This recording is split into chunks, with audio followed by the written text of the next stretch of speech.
Few things are more fickle in Hollywood than fame, which is fleeting for far too many people. Even actors and actresses who were once ubiquitous sometimes find that they end up receding from public view, often as the result of a box office bomb or simply because the public no longer wants to see so much of them. Unfortunately, recent Hollywood history is full of stars who were everywhere but subsequently largely disappeared from popular consciousness, revealing just how ephemeral success can be in entertainment and how nothing is ever really guaranteed. Thanks in large part to her star turn in the romantic comedy 10 Things I Hate About You, Julia Stiles became quite a phenomenon during the late 90s and into the 2000s. In addition to other romantic films, she became a prominent part of the Bourne franchise. Like many other stars of the 2000s, however, she has never quite become the phenomenon she was earlier in her career. This is a shame, considering her remarkable talent and range in her earlier roles. 20 box office flops that are actually worth watching. With his blonde hair and handsome face, Ryan Phillippe was, in some ways, the very epitome of a matinee idol early in his career. The late 1990s was a particularly prominent period in his career, and he managed to appear in a number of successful films, including I Know What You Did Last Summer and Cruel Intentions. While he has yet to achieve that level of ubiquity in subsequent years, he has nevertheless managed to notch some key successes in the world of television, including starring in the series Shooter. Brendan Fraser became a household name thanks to his star turns in such fun films as George of the Jungle and the various entries of the Mummy franchise. However, after that, his career fell into a slump, and for a time, he mostly flew under the radar. It wasn't until his appearance in a number of TV series, as well as his starring role in The Whale, which won him an Oscar, that his career began to rebound. However, he hasn't quite attained the level of ubiquity that characterized earlier periods of his career. 20 Hollywood summer blockbusters that failed miserably. The Lord of the Rings helped to catapult Orlando Bloom into superstardom, and he followed up his appearance as Legolas with a number of other high-profile projects, including in the Pirates of the Caribbean franchise. After that, his career went into a bit of a slump. Though he has yet to recreate the cultural ubiquity of his early blockbuster celebrity, he has still had some moderate successes, including his starring role in the Amazon series Carnival Row as well as a stint in the theater. Josh Hartnett was the very epitome of the Hollywood heartthrob in the 1990s and early 2000s. As the 2000s went on, he became less of a fixture in the popular consciousness, and though he had some notable TV roles in the 2010s, including in the Showtime series Penny Dreadful, he wasn't nearly as much of a cultural presence as he'd been at the height of his early career. That has begun to change a bit in recent years, thanks in part to his remarkable performance in M. Night Shyamalan's Trap. The 25 Worst Personal Creative Decisions in Hollywood History. With his boyish good looks and his effortless charm, Tobey Maguire was everywhere in the early 2000s. It certainly helped that he was the star of Sam Raimi's Spider-Man films. Throughout the 2010s, he gradually became less of a presence in the industry. Aside from a few very high-profile appearances, most notably in Spider-Man: No Way Home, in which he reprises arguably his most famous role, and in Babylon, he has mostly flown under the radar, which means that he is definitely poised for a comeback. David Spade was a key part of Saturday Night Live during the early 1990s, and he leveraged his popularity on the sketch comedy series to achieve greater TV and film stardom. He seemed to be everywhere in the late 90s and early 2000s, from shows like Just Shoot Me to movies like Tommy Boy and Black Sheep.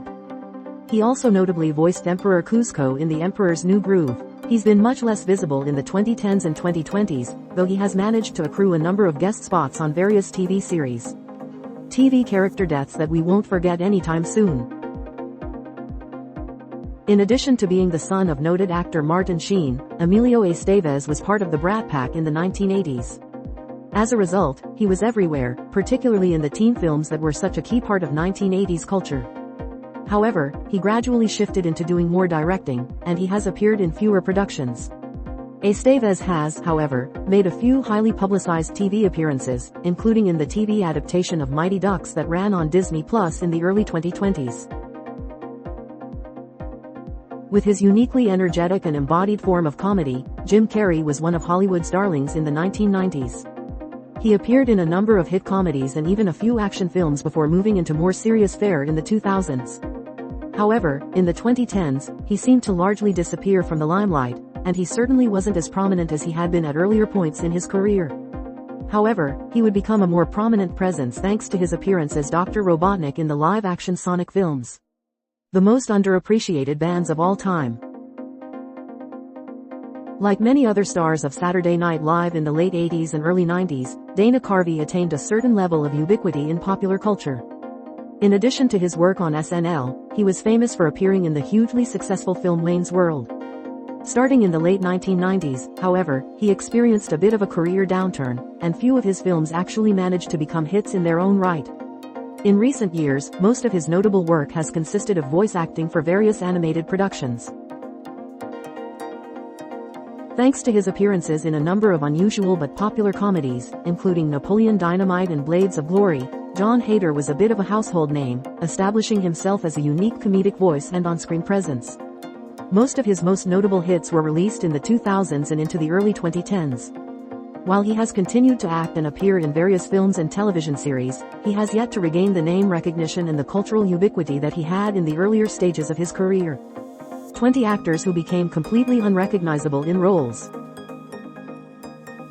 Throughout the 1980s and 1990s, Geena Davis went from hit to hit, starring in such acclaimed films as Thelma and Louise and A League of Their Own. However, a couple of box office failures set her back, and she increasingly turned to TV and advocating for the inclusion of more women in entertainment. In addition to this work, she has appeared in several television series, most notably in Grey's Anatomy, where she played a recurring role from 2014 to 2018. Mike Myers is arguably one of the more successful alumni of Saturday Night Live. In addition to appearing in the hugely successful film Wayne's World, itself an elaboration of the sketch Myers originated on SNL, he appeared as Austin Powers in the various films featuring the character. After a career zenith in the late 90s and early 2000s, however, Myers starred in a number of films that were failures with both critics and audiences. Though he continues to appear in a number of TV series and other projects, he has yet to achieve quite the level of success as he attained during his heyday. How many of these major film debuts of A-list movie stars have you seen?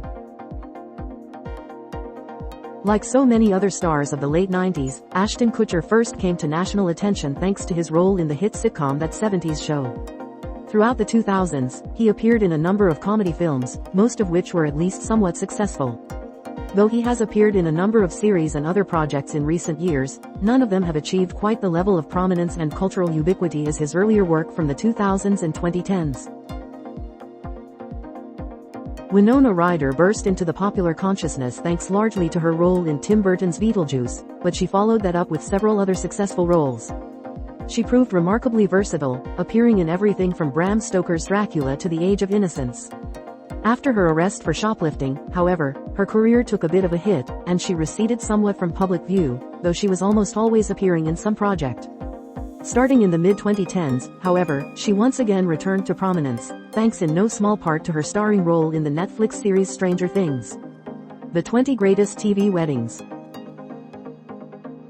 Macaulay Culkin, like many other child stars, found fame early but also had to contend with the many complications that it raises. He catapulted into household name status thanks to his starring role in Home Alone and Home Alone 2. He appeared in several projects throughout the 1990s and into the 2000s, including in the drama Party Monster, but his work tapered off again after that, except for some notable appearances, including in Ryan Murphy's long-running American Horror Story. Rick Moranis is arguably one of the most beloved and recognizable stars of the 1980s. In addition to starring in the movie adaptation of the musical Little Shop of Horrors, he was also known for being in such successful films as Ghostbusters, Honey, I Shrunk the Kids, and The Flintstones.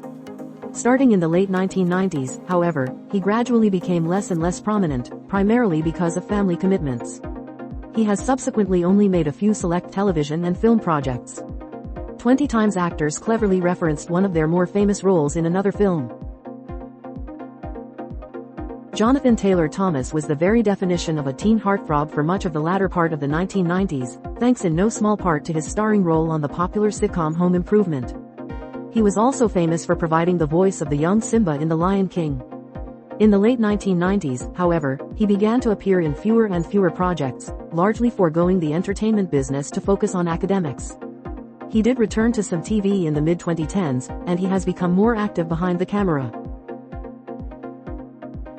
Like many of the best-known and prominent female stars of the late 1990s and early 2000s, Cameron Diaz became both a sex symbol and a key fixture in romantic comedy. Given the enormous box office haul many of her movies managed to bring in, it's unsurprising that she was ubiquitous. Ultimately, however, she retired from acting for much of the 2010s, though she has recently begun a return to the big screen with the film Back in Action, in which she co-starred with Jamie Foxx, 20 awesome TV shows that were cancelled way too soon. For much of the 1980s, Meg Ryan was the queen of romantic comedy. In large part, this was because of her much-acclaimed collaboration with director Nora Ephron and co-star Tom Hanks, particularly in the films You Got Mail and Sleepless in Seattle. As the 1990s gave way to the 2000s, however, Ryan gradually transitioned from blockbuster rom-coms into more independent fare and into directing. In addition to this, she also made a number of television appearances on several shows. Did you enjoy this slideshow?